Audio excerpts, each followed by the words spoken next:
वजन मत बढ़ने दो।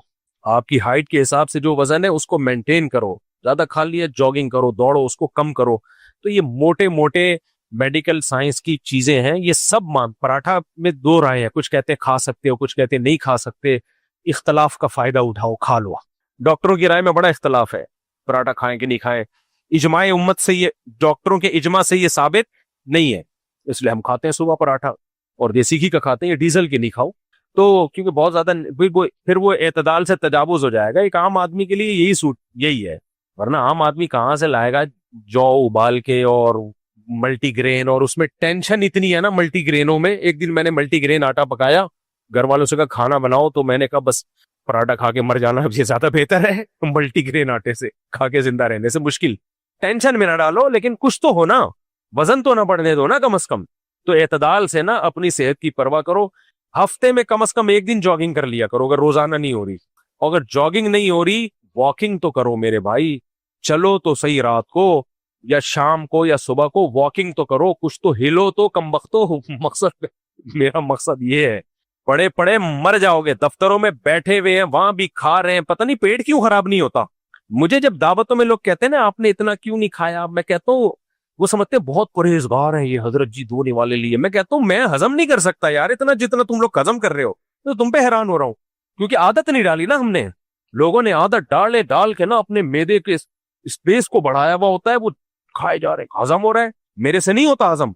मैं अगर सुबह पेट भर के नाश्ता किया बहुत ज्यादा, दोपहर पेट भर के, रात को नहीं खाया जाएगा, फिर रात को हल्का खाना पड़ेगा। या खाए जा रहे हैं, खाए जा रहे हैं। और लोग कहते हैं हमारा मैदा बहुत मजबूत है। ये मैदा मजबूत नहीं है, ये ढीठ है। ये बदतमीज मैदा है, ये ढीठ है, ये मरवाएगा तुम्हें। वो मैदा ज्यादा अच्छा है जो थोड़ा ज्यादा खाओ तो खराब हो जाए।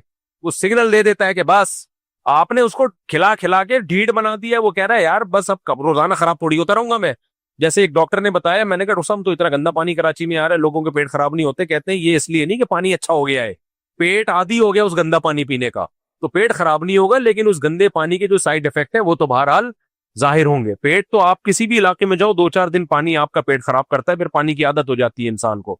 लेकिन उसमें जो गंद है वो तो पेट खराब करेगा ना, वो सॉरी बॉडी को खराब करेगा वो। तो इसलिए मेरे भाई सेहत से बढ़कर दुनिया में कोई नेमत नहीं है। वहमी ना बनो, सब कुछ खाओ पियो, मसनूई चीजों को बोलो छोड़ दो। और ये कोल्ड ड्रिंक से ज्यादा खतरनाक ये ताकत के जूस हैं।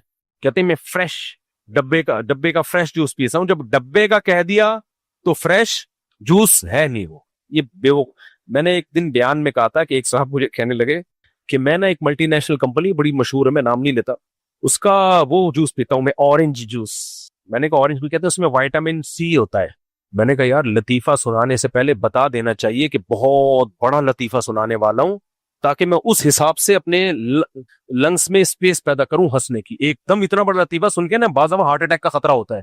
कंपनी का जूस है, उस पे क्या कह रहा है, विटामिन सी कह रहा है, उसमें लिखा हुआ होता है। मैंने कहा बेवकूफ किसी और को। ये मैं इस स्टाइल से आपको इसलिए बयान कर रहा हूं ताकि आपको यकीन आ जाए डब्बों के जो जूसेस होते हैं कितनी अजीम शान कंपनी हो, वो जापानियों ने क्यों ना बनाई हो। उसमें हल्फिया बोल सकता हूं, विटामिन सी बोलो नहीं होता, हो नहीं सकता उसमें। क्योंकि विटामिन सी आप जब उसको गर्म करोगे या उसमें केमिकल डालोगे, उसको सेव करना पड़ता है ना। वो जूस ऐसा तो नहीं है ना कि इधर डब्बे में आया इधर लोगों ने पी लिया। कम से कम भी 1.5-2 हफ्ते तो दुकान में रहेगा ना वो। तो विटामिन सी तो आप लेमन जब निकाल के रखते हो ना काफी देर तक, उससे से उड़ जाता है, गायब हो जाता है, जो बिल्कुल ऑर्गेनिक है। इधर कहां से रहेगा। तो ये विटामिन सी के नाम पे बेवकूफ बन रहे हैं लोग। डब्बे पे लिखा हुआ होता है, लिखने पर गवर्नमेंट ने कोई पाबंदी लगाई है। मैं कोई डब्बा बनाऊं, उस डब्बे पे लिखूं इतना आयरन, इतनी मैग्नीशियम, इतना पोटाशियम, इतना फलाना। अब कौन जाके चेक करेगा है भी कि नहीं है। होता क्या है, कंपनी कहती है कि जब हमने ये डब्बे में पैक किया था तो ये था, उस वक्त का लिखा हुआ है वो, बस कंपनी इसकी जिम्मेदार है, उस पर केस नहीं हो सकता। अब ये नहीं कि 1.5 हफ्ते बाद भी है, कंपनी कहेगी जब पैक किया था भाई था, उस वक्त था। जैसे एक आदमी को आदत थी चीजों को ठोकर मार के पूछता था ये क्या है। तो एक बेचारा जो है वो गांव का आदमी शीशे के बर्तन लेके जा रहा था पोटले में बांध के। तो इस सेठ ने उस बर्तन को उसको नहीं पता था सेठ साहब को कि इसके अंदर शीशे के बर्तन है। इसने उस पोटले पे जोर से ठोकर मारी पांव की। बोला इसमें क्या है, कह रहे है नहीं, था। अब नहीं तो होगा विटामिन सी आयरन मायरन किसी जमाने में जब डब्बे में उसको डाला गया था, हो सकता है था, अब नहीं है भाई। मेरा गला बहुत सेंसिटिव है, पेट भी। मुझे लैब टेस्ट कराने की जरूरत नहीं पड़ती किसी जूस की। गला मेरा फौरन बता देता है कि ये 2 नंबर चीज है। कुछ लोगों को अल्लाह ने कुछ दिए होते हैं, ऐसे सेंसर लगाए हुए होते हैं। कितनी ही अच्छी कंपनी का जूस एक गिलास भी पी लूं, मेरा गला और पेट भी बता देता है कि गलत चीज गई है पेट में। लेकिन आप ये फ्रेश जूस पियो, गन्ने का जूस भी पी लो ना, हालांकि उसमें भी ऊटपटांग चीजें डाली जा रही है, फिर भी वो इन पैकिंग की जूसों से अच्छा है वो जो कंपनी ये पैक करके आपको पिला रही। अव्वल तो जूस पियो ही नहीं, चाहे कोई भी जूस हो, चाहे ऑर्गेनिक ही हो। फल पैदा किया ना अल्लाह ने, सेब खाओ, सेब का जूस क्यों पी रहे हो? आम खाओ, आम का जूस क्यों पी रहे हो? अंगूर खाओ, अंगूर का जूस क्यों पी रहे हो? भाई ये सब चीजें खाओ ना, क्या मुसीबत है तुम्हें? तो इसलिए ये डब्बे वब्बे सब छोड़ दो, ये सब बेवकूफ बनाने की। एक डॉक्टर की बात कर रहा हूं, आप लोग कहेंगे मौलवी साहब क्यों मेडिकल साइंस की बातों में घुस रहे हो? भाई डॉक्टर की बात कर रहा हूं, बड़े डॉक्टर। उन्होंने कहा जिस चीज का भी एड चल रहा है ना टेलीविजन पे कि ये खाओ, जिस चीज का भी एड चल रहा है उसको कभी भी मत खाओ, क्योंकि एड ये मोनेटाइज होता है, कंपनी इसके पैसे देती है। तो एड चला के वो कंपनी फिर अपने पैसे अपनी प्रोडक्ट बिकवा के वो पूरे करती है। वो आपकी सेहत के लिए कंपनी वजूद में आई नहीं है। आजकल अस्पताल सेहत का काम नहीं कर रहे, जूस की कंपनियां तुम्हारी सेहत का क्यों ख्याल करेंगी भाई?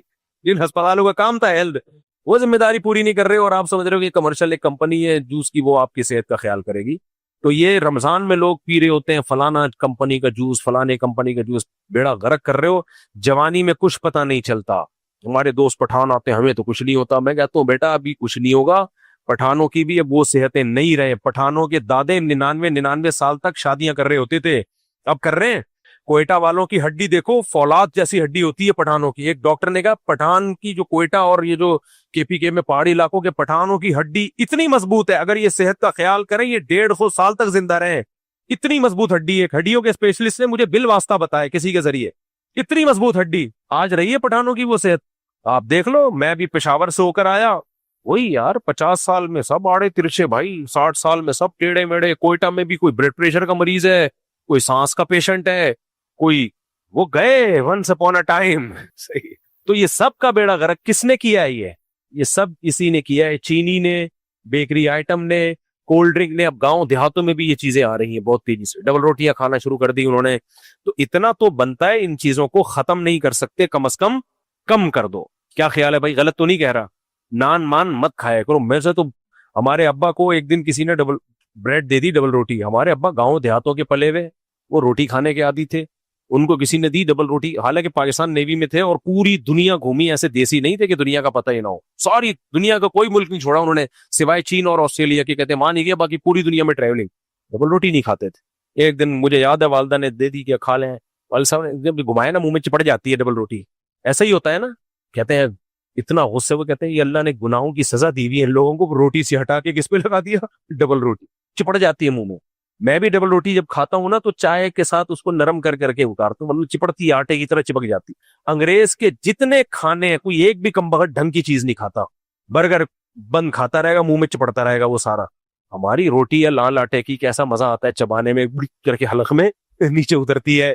और इस रोटी का एक वेट होता है, इस वेट की वजह से कब्ज नहीं होता, ये भारी होती है, जाती है ना, पुश करती है। तभी लोग कहते हैं हम सुबह नाश्ते, एक साहब से मैंने कहा यार तुम वॉशरूम नहीं जाते? कहते हैं यार वॉशरूम में जब मैं नाश्ता करता हूं तो पिछला वाला जाके अगले वाले को पुश करता है, फिर रिपोर्ट पेश होती।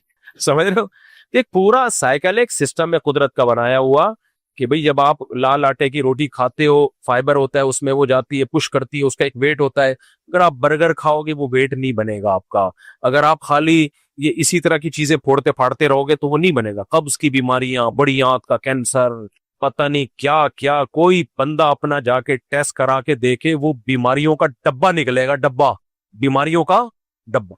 और इस बीमारियों से जिंदगी अजाब बनी हुई है, सुस्त बैठे रहते हैं, पड़े हुए, जहां पड़ा हुआ, नींद नहीं आ रही, बेख्वाबी, डिप्रेशन, न चल सकता है, न बात कर सकता है। लतीफा सुनाओ तो हंसी नहीं आएगी, कमबख्त को बैठा रहेगा, हिलाना पड़ता है, बे लतीफा सुनाया मैंने। रोने की बात करो, रोना नहीं आएगा, समझ में नहीं आ रहा होता है हो क्या रहा है। दूसरी शादी की बात करो तो ये फिर वो दूसरी शादी लेके बढ़ गए।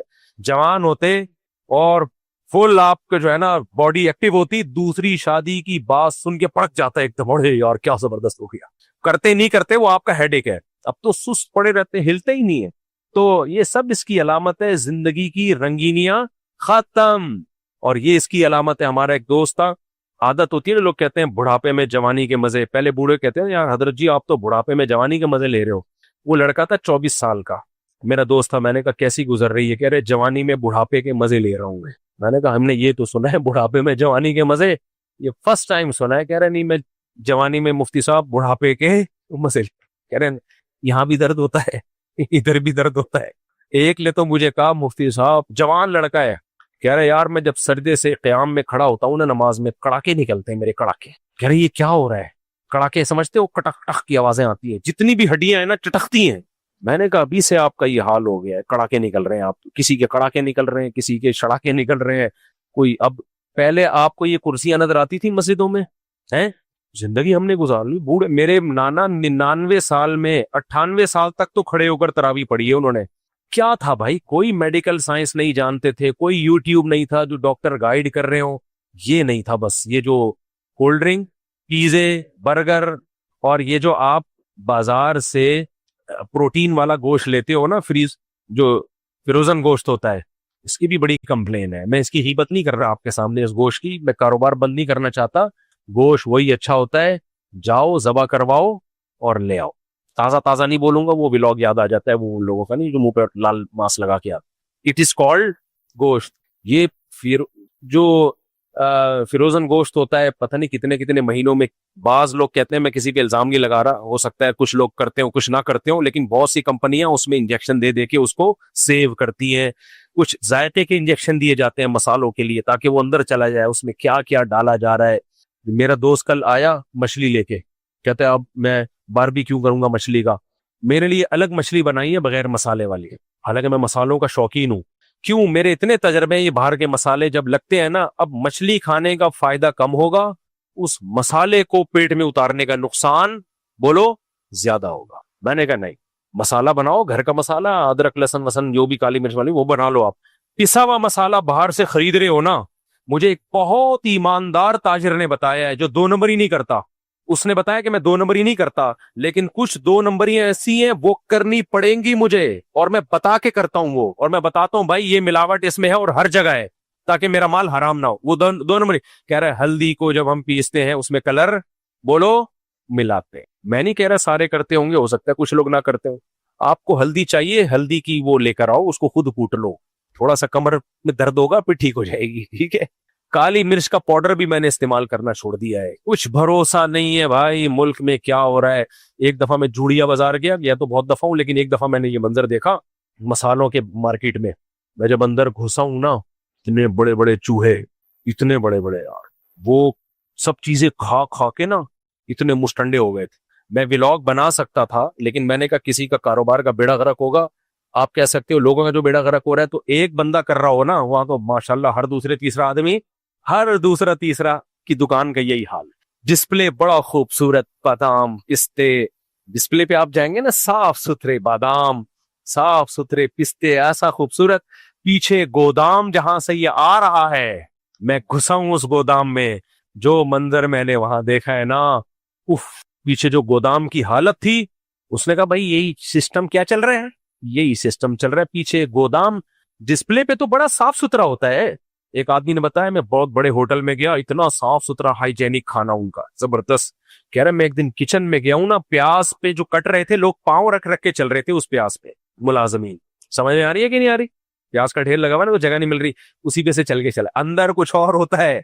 बाहर मुल्कों में तो बड़ा ख्याल किया जाता है। सऊदी अरब में किचन में कैमरे लगे होते हैं, बैग में खुराक वाले 24 घंटे बंदे बिठाए हुए, तो देखते रहोगे। हमारे यहाँ ऐसा कोई सिस्टम है?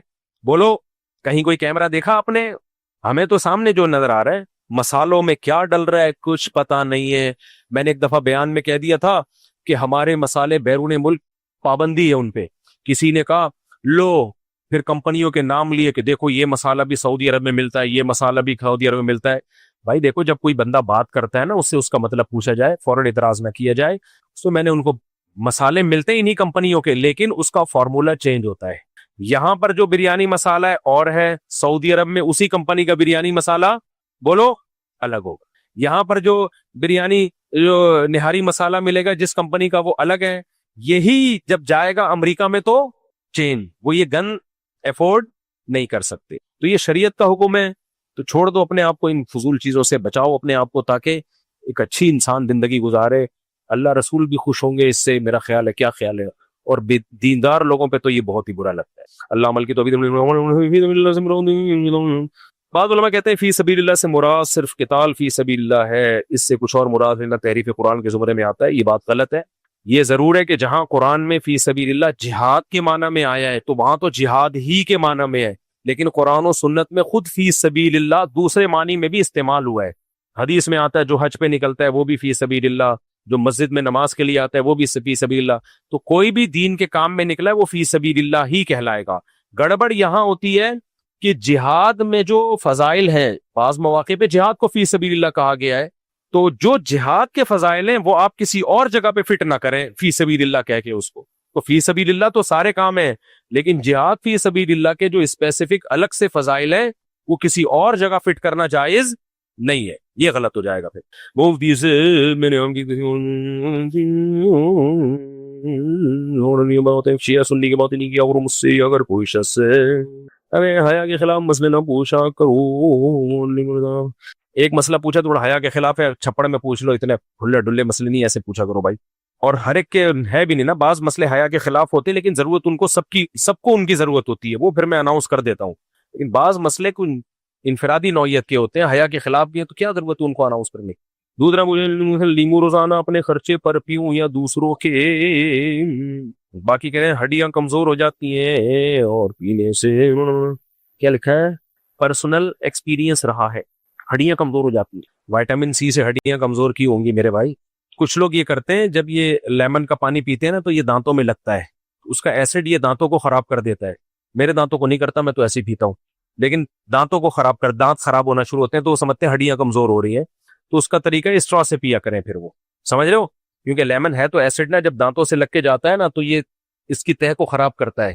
तो ऐसे लोगों के लिए फिर ये है कि वो स्ट्रॉ से पिया करें। दूसरी बात, लेमन गर्म पानी में डाल के कुछ लोग निहार मुंह पीते हैं, ये बिल्कुल गलत है।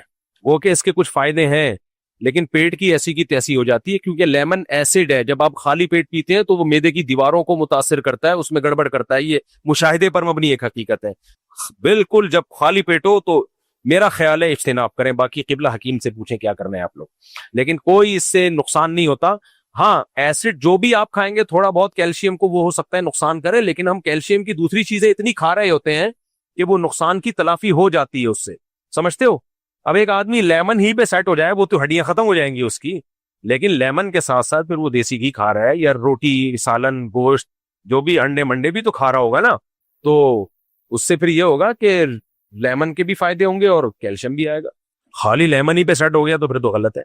लेमन खाली पी लिया करो, बहुत फायदेमंद चीज है, इन बातों में मत पड़ो। रोजाना एक गिलास पीने में कोई हरज नहीं हो, बहुत फायदा है इसके फायदे इसके नुकसानात से ज्यादा है। नहीं खाना तो जाओ, जो मर्जी करना है करो। वो दुआ कीजिए मेरे बेटों की शादी हो जाए, ने खानदान में 2-3 साल से। इतना हल्का हल्का लिखता हूँ, चश्मा लगाना पड़ता है, शर्म आती है मुझे, बुरा लगता है और अच्छा नहीं लगता, शो खराब होती है चश्मा लगा। तो चश्मा भी देखो बूढ़ों वाला रखा हुआ है मैंने, मजबूरी है, यहाँ तक बकदरे जरूरत लगाता हूँ। वो निजाम दुआ कि मेरे बेटों की शादी हो जाए, ने खानदान में 2-3 साल से कोशिश है, मगर कोशिश में जब लड़की वालों को पता चलता है कि आपसे इस्लाही ताल्लुक है तो उनकी शादी नहीं होती। दूसरी शादी के मेरे से इस्लाही ताल्लुक है इसलिए शादी नहीं हो रही, तो मेरी तो एक भी नहीं होनी चाहिए थी। फिर जो लोगों को खुद मोटिवेट कर रहा है उसकी 4 कैसे हो गई? आप कह सकते हो आप मशहूर हो और आपके पास पैसा वैसा है वगैरह वगैरह, तो अब मशहूर हुआ ना। 2011-12 में मेरी तीसरी शादी हुई थी, उस वक्त तो बहुत ज्यादा मशहूर भी नहीं था। तो इसलिए कुछ किस्म के लोग शादी नहीं करेंगे, कुछ किस्म के शादी कर देंगे। तो तलाश करते रहो रिश्ते, एक न एक दिन हो जाएगी। कमारा कोई नहीं मरता, ये ध्यान में रखो। कमारा जो मर रहा है वो अपनी हमाकत से कमारा रहने की वजह से मरता है। अल्लाह ताला ये बेसिक जरूरतें इंसान की पूरी करते हैं। हदीस में आता है 3 लोगों की अल्लाह ने मदद का वादा किया है, उसमें एक वो शख्स है जो निकाह करना चाहता हो। तो अगर वो सीरियस है ना इसमें, अल्लाह उसका इंतजाम करेगा। मैंने ऐसे ऐसे लोगों की शादी होते देखी है जिनकी कोई इम्कान ही नहीं था, सिरे से मायूस होकर मेरे पास आए थे। मैंने कहा यार आप कोशिश, कारोबार की भी कोशिश करो, रिश्ते भी तलाश करते रहो, अल्लाह ने चाहा हो जाएगी। आज हो भी गई, उनके औलाद भी है ना। ये ऐसा काम है अल्लाह की मदद के बगैर होता नहीं है। मुदिजा मेरे अब्बू मेरे सूसर शादी नहीं करवा रहे, मेरा निकाह हो गया है पर रुखसती नहीं कर रहे और शादी का पूरा खर्चा मैं उठा रहा हूँ, कुछ बता दी क्या करूँ। रुखसती नहीं कर रहे तो आपने कोई एग्रीमेंट किया था निकाह से पहले कि इतने अरसे के बाद रुखसती होगी, अगर एग्रीमेंट किया था तो फिर आपको उस एग्रीमेंट की पाबंदी करनी पड़ेगी। शुरू में एग्रीमेंट कर लेते हैं कि 2 साल तक रो, फिर एकदम इनको दिमाग के जो है ना वो जुनून चढ़ता है। तो भाई जब आपने किया था मुआहदा तो फिर उसकी पाबंदी करो। और अगर ऐसा मुआहदा नहीं था, जल्दी रुखसती तय हुई थी, फिर अगर देर कर रहे हैं तो जुल्म कर रहे हैं, फिर घोड़े पे भगा के ले जाओ, यही कह सकता हूँ। डॉक्टर इसरार साहब कहते हैं कि जब तक दीन मगलूब है इस वक्त तक कोई कारोबार जायदाद बनाना दुनिया में रहना हराम है। पता नहीं डॉक्टर इसरार ने ऐसा कहा भी है कि नहीं कहा, बाज लोग ऐसा कहते हैं, लेकिन उससे दीन गालिब होने के बजाय और मगलूब हो जाएगा, क्योंकि जायदादें भी नहीं होंगी, कारोबार भी नहीं होगा, तो मुसलमान और कमजोर हो जाएंगे, तो वो तो थोड़ा बहुत जो गलबे का इम्कान था वो भी मार्केट से शॉर्ट। डॉक्टर साहब ने ऐसा कहा नहीं होगा मेरा ख्याल है हमारे दिन में, और अगर कहा होगा तो उनसे पूछा जाए, अगर जिंदा होते तो पूछते उसका मतलब, उनके बेटे जिंदा हैं उनसे पूछे कि आपके वालिद साहब ने जो ये कहा था इसका क्या मतलब, क्या बताना चाह रहे थे। हमारे दिन में रहबानियत तो नहीं है, लेकिन फिर भी हमारे तबलीगी बुजुर्ग जो रायवन में मुकीम हो जाते हैं सारा साल सब कुछ छोड़ छाड़ कर, क्या ये सही है? सब कुछ छोड़ छाड़ के नहीं होते, उनकी बीवी बच्चे भी होते हैं, और वो पहले से इतने कारोबारी लोग होते हैं, उनका चलता हुआ कारोबार होता है, उससे उनकी अर्निंग आ रही होती है, उससे बीवी बच्चों को खिला रहे होते हैं। दीन के लिए वक़फ हो जाना ये रहबानियत नहीं है, बशर्ते कि आप बीवी बच्चों का खर्चा उठा रहे हो। रहबानियत जब है जब आप निकाह भी ना करो कि मैं शादी नहीं करूंगा ताकि बच्चों का खर्चा ना उठाना पड़े, और फिर दीन के लिए वक़फ हो जाओ, ये रहबानियत है। या शादी हो गई और अब बीवी का खर्चा नहीं उठा रहे, वक़फ कर दिया, तो वो कहाँ से खाएगी भाई? तो रायवन में मेरे इल्म में जितने भी मुकीमीन हैं वो सब के चलते हुए बिजनेस हैं, कारोबार हैं। अब वो सब चीजों से आजाद होकर दीन की खिदमत के लिए वक़फ कर दिया और उनके कारोबार चल रहे हैं। तबलीग में कहीं भी इसकी इजाजत नहीं दी जाती, हत्ता कि आप साल लगाना चाहते हो ना, और आपका अभी इम्तिहान होने वाला है, तो तबलीग वाले आपको साल के लिए 4 महीने के लिए नहीं जाने देंगे, बोलेंगे आप पेपर पहले दो, क्योंकि आपका फ्यूचर बर्बाद हो रहा है। अगर कोई पर्सनली अपने तौर पर गलत कर रहा है तो फिर तबलीग वाले उसके जिम्मेदार नहीं। तो ऐसी रहबानियत तबलीग में है नहीं, जहां तक मेरी मालूम। और अगर कोई कर रहा है तो वो अपने तौर पर कर रहा है, उसका तबलीग को जिम्मेदार न ठहराया जाए। कराची में तकरीबन चंद रोज बाद हुकूमत के हुक्म की वजह से रास्तों को बंद किया जाता है, जिसकी वजह से आवाम और एम्बुलेंस वगैरह को वो शदीद मुश्किलात का सामना करना पड़ता है। तो क्या जो पुलिस एहलकार रोड बंद करवाते हैं उन्हें गुनाह होगा? भाई पुलिस तो पाबंद होती है हुकूमत के फैसलों के, वो तो वही करेगी जो, वरना हुकूमत उनको बहुत सख्त केस बन जाता है पुलिस के खिलाफ अगर वो ऑर्डर को फॉलो ना करे। अलबत्ता जो मजहबी लोग ये कुछ कर रहे हैं वो बहरहाल मुजरिम है। मैंने हदीस कई बार सुनाई है, नबी ने फरमाया सबसे आखिरी दर्जा ईमान का ये है कि रास्ते में तकलीफ दे चीज अगर कोई नहीं उठाए ना तो आखिरी दर्जे पे भी नहीं है। तो ये तकलीफ दे चीज ना उठाने पर है, और रास्ते को बंद कर देना तकलीफ दे चीज, यानी ये कांटा पड़ा हुआ है वो इतनी तकलीफ नहीं देता। और हदीस कह रही है कि उसको अगर आपने नहीं उठाया तो आप ईमान के आखिरी दर्जे में भी नहीं है। और जो पूरा जुलूस ला के रोड ब्लॉक कर दे, लोगों के आने जाने के रास्ते बंद हो जाए, एम्बुलेंसों को मुसीबत पेश आए, और दुनिया के किसी मुल्क में ऐसा नहीं होता, ये तो हमारे यहाँ ही हो रहा होता है, ये तो ऐन अजाब में डाल दिया आपने लोगों को। तो वो ईमान के आखिरी दर्जे में भी कहा, तो पहले दर्जे में भी नहीं है। इसलिए बंद होने चाहिए सारे जितने भी जुलूस जलसे। अभी क्या हुआ है जापान में, जिन्होंने, जो मेरे होस्ट है ना जापान में, जिन्होंने मुझे बुलाया था, उनका फोन आया, उन्होंने कहा जापानियों ने जापान ने वीजे बंद कर दिए, मुफ्ती साहब तबलीग के वीजे बंद कर दिए, उलमा के वीजे बंद कर दिए। मैंने कहा क्यों? कहते हैं कुछ लोग गए थे यहीं से, तो रबीउल अव्वल के मौके पर उन्होंने जुलूस भी निकाले, रोड बंद की, और चंदे भी दबा के मांगे। मैं नहीं कह रहा सारे बरेलवी ऐसे होते हैं, चंद लोगों ने, बरेलवियों में भी बहुत से लोग एक दूसरे के मुखालफत कर रहे हैं, ऐसे टोले की जो जिसका काम ही चंदागिरी है और उनका काम ही है। तो उन्होंने, आज ही की बात है, आज फोन आया, कह रहे वहां जाके इलीगल चंदे भी मांगे, क्योंकि जापान में चंदे का भी एक उसूल है, ट्रस्ट होना चाहिए, फाउंडेशन होनी चाहिए, उसके एक लीगल। वो जापानी ऐसे आड़े तिरछे काम नहीं करने देते, आओ बस कोई हिसाब ही नहीं है, कुछ भी नहीं, मांगना शुरू कर दो।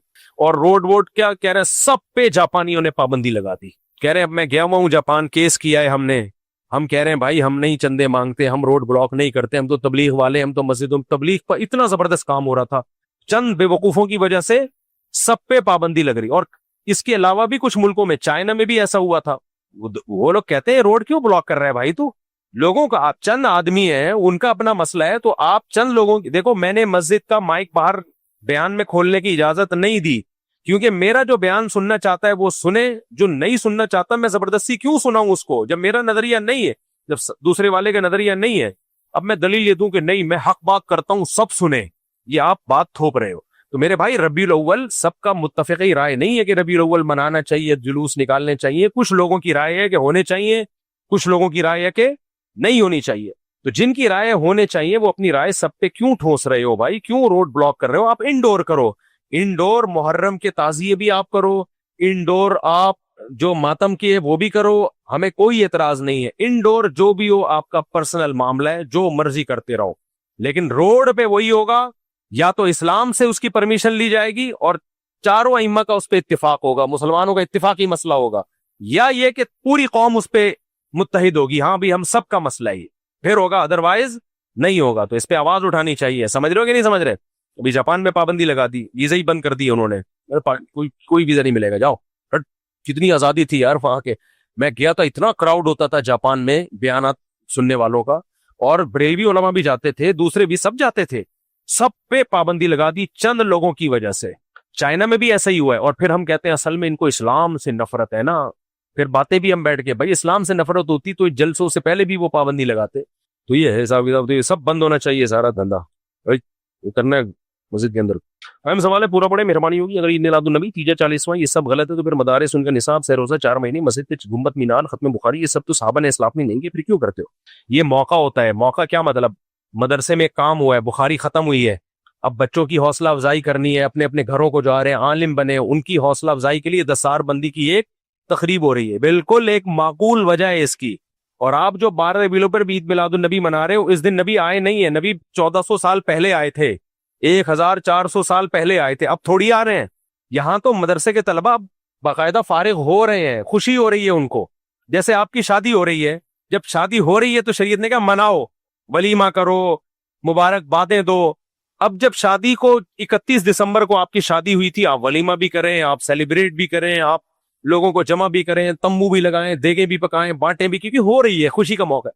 लेकिन आप अगले साल 31 दिसंबर को दोबारा तंबू लगा रहे हो कि पिछले साल 31 दिसंबर को मेरी शादी हुई थी, अब मैं दोबारा तंबू लगा रहा हूं। तो लोग कहेंगे भाई साहब वो 1 साल हो गया, अब कोई उसकी मार्केट में कोई नया माल आया है, बच्चा पैदा हुआ है, उसकी कोई आउटपुट है, तो जिस दिन बच्चा पैदा होगा तो फिर आप अकीका भी करो, 2 बकरे काटो। लेकिन बच्चा जब पैदा हुआ, 1 जनवरी को पैदा हुआ, अगले साल फिर 1 जनवरी को आप बकरे काट रहे हो, फिर उससे अगले साल 1 जनवरी को काट रहे हो, तो शरीयत कहेगी जब पैदा हुआ था वो मौका था, बकरा भी काटो, खिलाओ भी, सेलिब्रेट भी करो, तकरीब भी करो, इवेंट भी करो। समझ में आता है? अब हर साल उसी दिन करना, ये तो इसकी कोई सेंस नहीं बनती है।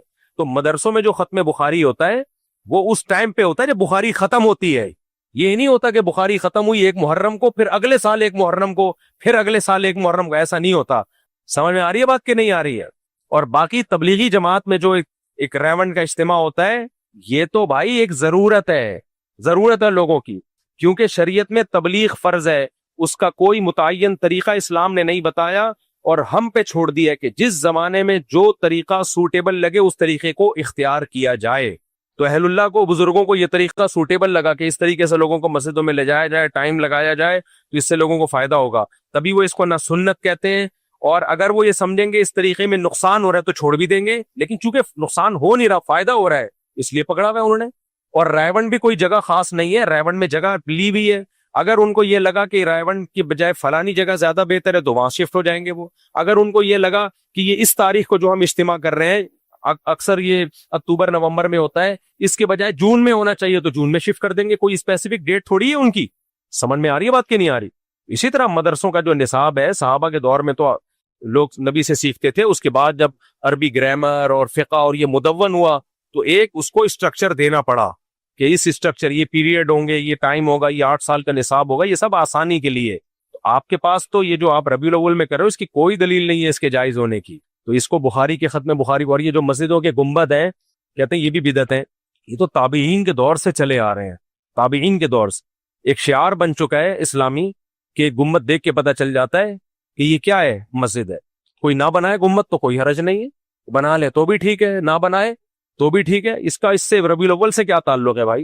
भाई हर एक के घर बनाने का एक तरीका होता है, डिफेंस में अलग स्टाइल है, औरंगी टाउन में अलग स्टाइल है, अमेरिका में अलग स्टाइल है।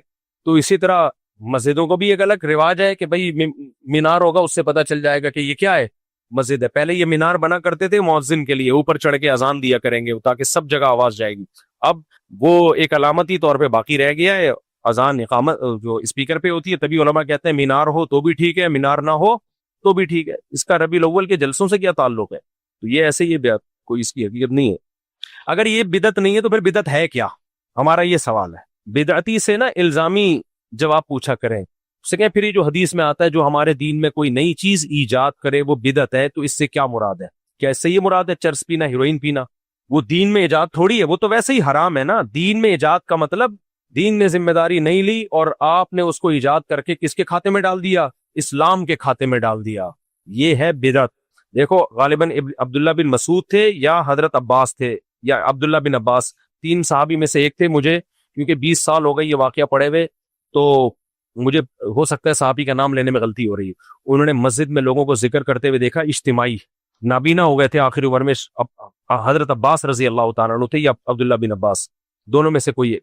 गालिबन अब्दुल्ला बिन अब्बास थे, मैं सही पहुंचा हूं, क्योंकि आखिरी उम्र में वो नाबीना हुए थे और हजरत अब्बास तो उम्र में भी ज्यादा थे। अब्दुल्ला बिन अब्बास ने देखा है ना आखिरी जमाना। तो अब्दुल्ला इब्न अब्बास ने जब देखा ना इज्तिमाई हल्के लगा के लोग जिक्र कर रहे हैं, गालिबन रिवायत में आता है आपने कहा कि पत्थर मार के इनको बाहर निकालो। क्यों? नबी सल्लल्लाहु अलैहि वसल्लम के दौर में इस तरह नहीं होता था। इसलिए उलमा ने लिखा है जिक्र के लिए तदाई, तदाई का मतलब लोगों को जमा कर करके इज्तिमाई हैत पे जिक्र करना, ये जायज नहीं है।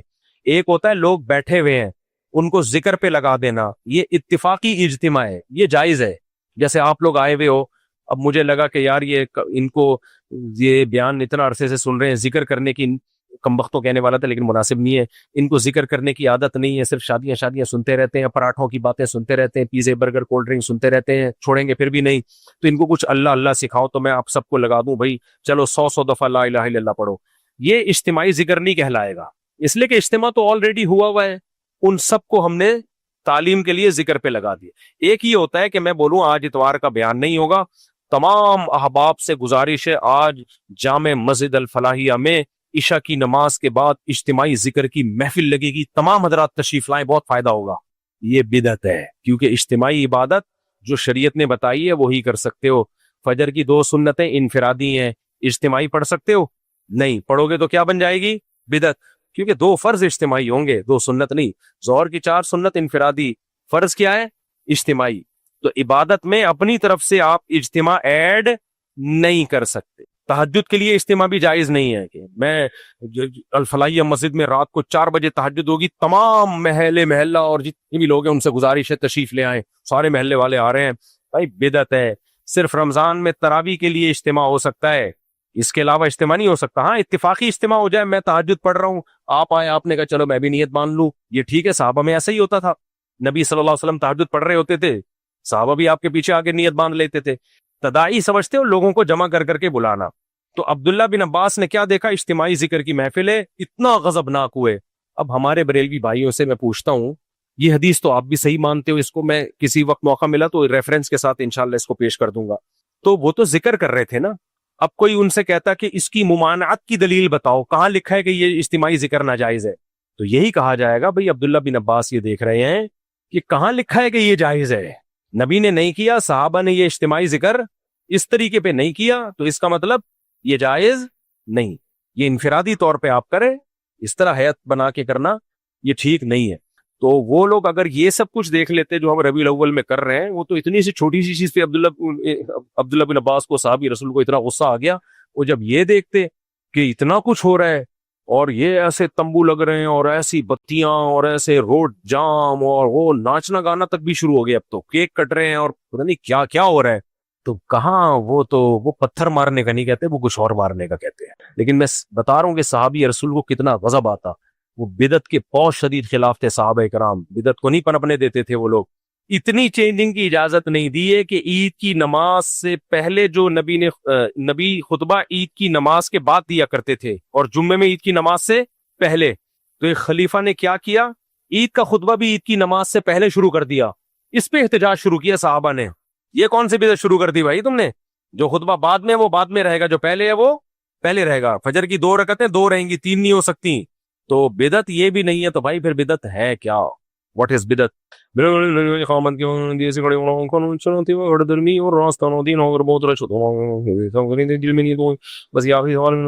के वक्त देर से खड़े होना बाज लोग करते हैं, इस पे मुझे पूरी तहकीक नहीं है। बाज लोग हय्या अला सलाह पे खड़े होते हैं, फिक़ह की कुछ किताबों में इस तरह लिखा हुआ है, इसके दलाइल क्या है? हकीकत ये है कि मेरा इस पे पूरी तौर पर रिसर्च नहीं है। नहीं है तो मैं जब तक पूरी रिसर्च नहीं कर लूंगा इस पे मैं बात नहीं करूंगा। कार चलाते वक्त हट धर्मी और रास्ता ना देना। अगर बहुत रश हो तो बाइक वाले सब एक साथ गुजरने लगे और दिल में नीयत हो कि मेरी गाड़ी को ना मार दें। इतना मुश्किल मसला पूछा है, एक गिलास नींबू और पूछना। कार चलाते वक्त हट धर्मी और रास्ता ना देना, बहुत रश हो तो बाइक वाले सब एक साथ गुजरने। बाज दफा ये होता है, मैं समझ गया क्या पूछना चाह रहे हैं। बाज दफा ये होता है कि आप दूसरों को जब रास्ता देते हो ना तो बस आप गए क़यामत तक। हमारे यहाँ गली में ऐसा हुआ, एक साहब की गलती से उन्होंने कह दिया पहले आप, गाड़ी लेके खड़ा हुआ था यहाँ पे, जब पहले आप उसने कहा ना, अच्छा थी शबे बारात और कब्रिस्तान जाने वालों का रश था, नबी की मोहब्बत में कहाँ जा रहे थे, कब्रिस्तान, और रोड फुल जैम। तो गुजर, अब एक को रास्ता, उसी के पीछे दूसरी गाड़ी, उसी के पीछे तीसरी गाड़ी, अब चौथी पांचवी गाड़ी को नहीं पता ये बंदा आधे घंटे से खड़ा हुआ है यहाँ पे, हर गाड़ी समझ रही है कि मैं पहले आया हूं। अब वो क्या हुआ कि अब उसको कोई रास्ता ही नहीं दे रहा, वो कह रहा है यार मेरी गलती हो गई, मैंने एक गाड़ी गुजरने दी। अब वो गाड़ी वालों को कह रहा है यार थोड़ी देर रुक जाओ, मैं घंटे से यहाँ खड़ा हुआ हूँ, मेरे पीछे दो गाड़ी है, हम गुजर जाएंगे। लेकिन गाड़ी वाले ढीठ, क्योंकि जा कहाँ रहे हैं, शबे बारात मनाने, कब्रिस्तान में मुर्दों की बख्शिश करवाने। इतनी नहीं हो रही कि यार एक आदमी रिक्वेस्ट कर रहा है, दो गाड़ियां हैं, तुम जरा ब्रेक लगा दो, उसको गुजरने दो, क्योंकि नहीं गुजरने दोगे तुम्हारे पीछे तो गाड़ियों की लाइन है, एक लाइन है पूरी, इसको तो घंटा लग जाएगा खड़े खड़े यहाँ। नहीं, मैं यहाँ बयान कर रहा था, आवाज आई गालियों की ना, मैंने कहा पता नहीं क्या हुआ, देखा वो गुत्तम गुत्ता वो लड़ाई। फिर जब तफ्तीश की तो पता चला है भाई एक आधा घंटे से यहाँ खड़ा हुआ है, गाड़ी के पीछे गाड़ी चिपकी हुई है, कोई इसको गुजरने ही नहीं दे रहा। इसकी गलती थी कि पहली गाड़ी को इसने जाने दिया था। तो ये है, कब्रिस्तान जा रहे हैं मुर्दों की, और शबे बारात पे जो ड्रामेबाजियां हो रही हैं कब्रिस्तान पे, अब तो खवातीन भी जा रही हैं, चम्मक छल्लो बन के जा रही हैं कब्रिस्तान मुर्दों को बख्शवाने के लिए। लोग चाह रहे हैं काश हम भी इसी कब्र में लेटे हुए होते, कितना अच्छा मौसम चल रहा है यहाँ पे। सब ड्रामेबाजी है मेरे भाई, शबे बारात के नाम पे सब ड्रामे चल रहे हैं। रबीउल अव्वल की अलग कहानियां हैं, मुहर्रम की अलग कहानियां, ये सब मौलवियों के मंजन है। ये क्या है, एंटरटेनमेंट है जिसको एक दूसरा, इबादत तो कोई नहीं कर रहा होता शबे बारात में, कुछ लोग होते हैं जो घरों में कर रहे होते हैं, बाकी तो सब यही चल रहा है मार्केट में, चम्मक छल्लो बनी हुई लड़कियां और लड़के नहा धो के तैयार हुए हुए होते हैं सब। आखिरी सवाल पूछ लो, ये बेचारा काफी देर से कर रहा है, जहां इतना सब्र किए बैठ जाए यार।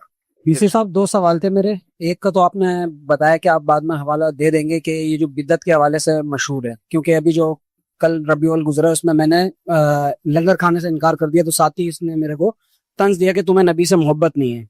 इसका आप हवाला दे देंगे तो मैं साजिद भाई वगैरह किसी से ले लूंगा। दूसरा सवाल ये है कि अभी कुछ टाइम पहले एक फिरके का जुलूस हुआ था जिसका आपने तस्करा किया, चुप ताजिया जी। तो उसमें उसी फिरके के एक शख्स ने मुझे बोला कि ये चीज बढ़ती से बढ़ती जा रही है, हालांकि वो उसी फिरके का था। तो मैं ये समझता हूँ कि जो इस्लामी हमारे स्कॉलर्स हैं बुलंद सतह पे, चाहे वो जिस फिरके के भी हैं, इनको आपस में बैठ के बातचीत करनी चाहिए कि जो नई से नई चीज होती जा रही है, बिलफर्ज अगर वो 5 बजे जुलूस खत्म होता था तो वो 7 बजे खत्म हो रहा है। तो इन चीजों को महदूद करने की जरूरत है मेरी नजर में। और इसके हवाले से देखो, ये महदूद ऐसे होंगी कि शिया स्कॉलर बोले इसके खिलाफ। ईरान में रोड पे कोई जुलूस, कोई ताजिया नहीं होता, हालांकि वो शिया स्टेट है। तो शिया स्कॉलर आगे बढ़ के बोले भाई ये हमारा इससे ताल्लुक नहीं है, जो ईरान में होगा वो भी यहाँ भी वही होगा। बरेलवियों में जो मोतदिल है वो बोले कि ये रबीउल अव्वल में जो कुछ हो रहा है ये क्या है, गलत। हम बोलेंगे तो हमें तो वैसे ही खुश के वहाबड़े कहते हैं ये लोग। तो वो हम तो बस मिंबर पे एक तरगीब दे सकते हैं कि भाई शिया में जो मोतदिल उलमा है, जैसे एक शिया आलिम ने टीवी में बयान दिया था कि ईरान में फतवा आया है कि शेखैन अबू बकर उमर को बुरा भला कहना हराम है। मुझे बड़ी अच्छी लगी थी उन शिया आलिम की ये बात, उन्होंने टीवी पे अनाउंस किया कि ईरान में ये कुआर के कोई मुफ्ती है, उनका फतवा है कि भाई ये साहबा को बुरा भला कहने पर ये जायज नहीं है। इस तरह के लोगों को, लेकिन हर मसलक में ना पसंद शिद्दत पसंद मौलवी ही को किया जाता है, ये हमारा मिजाज है। एतदाल वाले आदमी को लोग पसंद वैसे ही नहीं करते, लोग कहते हैं ये मौलवी तो महफिल सजाता ही नहीं है। लोगों को यही पसंद है कि दे दनादन, इस स्टाइल यही है। अस्सलाम वालेकुम।